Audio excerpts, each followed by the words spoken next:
La sélection allemande et le Bayern Munich lui doivent beaucoup. Dans les années 60 et 70, Gerd Müller a construit sa légende. Le serial buteur a tout raflé sur son passage. Selon de nombreux observateurs, c'est grâce à lui que le Bayern est devenu un cador européen. Une idylle qui n'était pourtant pas évidente au premier abord. Petit et plutôt carré, son physique ne plaide pas en sa faveur, au point que son premier coach le surnomme le Petit Gros. C'est pourtant lui qui portera le football allemand durant de longues années. Retour sur le parcours de Der Bomber. Abonne-toi à Megafoot, le meilleur du foot en vidéo. C'est dans sa ville natale de Nördlinger, dans le sud de l'Allemagne, que le petit Gerhard Müller se révèle. À l'âge de 19 ans, il est repéré par le Bayern Munich, à l'époque, club de 2e division allemande. Son entraîneur de l'époque, Vlatko Kajkowski, le compare rapidement à un haltérophile. Il faudra attendre la 10e journée du championnat pour que Müller ait sa chance. Il rejoint un 11 composé notamment de Franz Beckenbauer et Sepp Maier. En 32 apparitions, l'attaquant inscrit 39 buts et contribue grandement à la montée du Bayern en Bundesliga.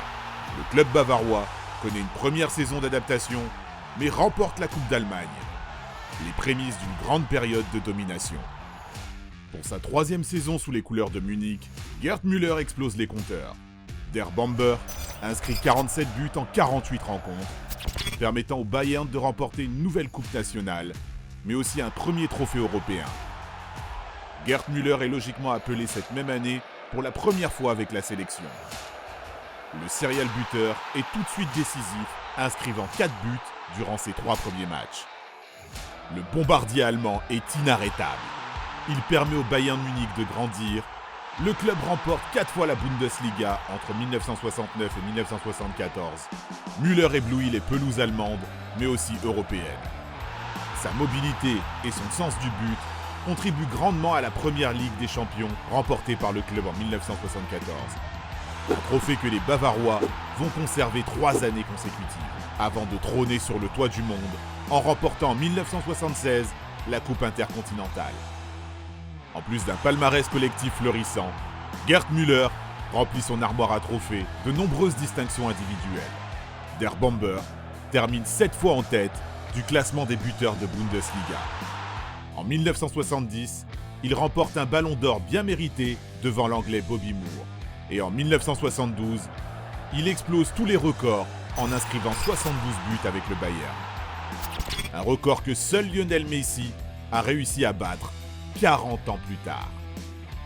Avec la sélection allemande, sa réussite devant le but est aussi exceptionnelle.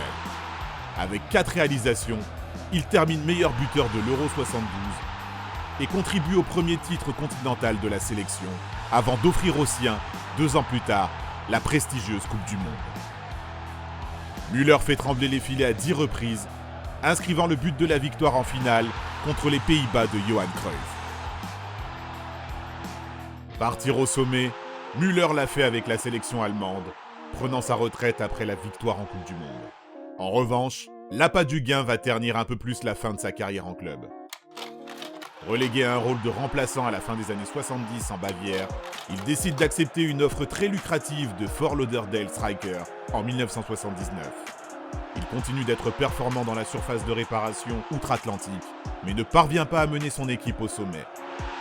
Après 3 deuxièmes places consécutives, il quitte les États-Unis et met un terme à sa carrière de footballeur professionnel. Gerd Müller, c'est plus de 700 réalisations au cours de sa carrière. Le bombardier est le 2e meilleur buteur de l'histoire de la sélection allemande, juste derrière Miroslav Klose. Sceptiques dans un premier temps, les amateurs de football ont rapidement adopté et adulé le serial buteur allemand. 50 ans après, Gerd Müller est considéré comme l'un des pères fondateurs du Grand Bayern. Fin 2020, sa femme annonce aux médias allemands que l'ancien attaquant est atteint de démence sénile, que la légende s'endort doucement. Une légende gravée dans le marbre et qui ne quittera pas les mémoires des fans de foot. Au même titre que Di Stefano au Real ou que Bobby Charlton à Manchester, Müller est une légende au Bayern où il a brillé. Existe-t-il d'autres joueurs ayant eu autant d'importance pour un cador européen ? Dis-nous ce que tu en penses en commentaire. Merci d'avoir regardé notre vidéo. Si t'as kiffé, n'hésite pas à parler de notre chaîne autour de toi, d'aimer, de partager. A très vite pour une nouvelle vidéo. Ciao ciao.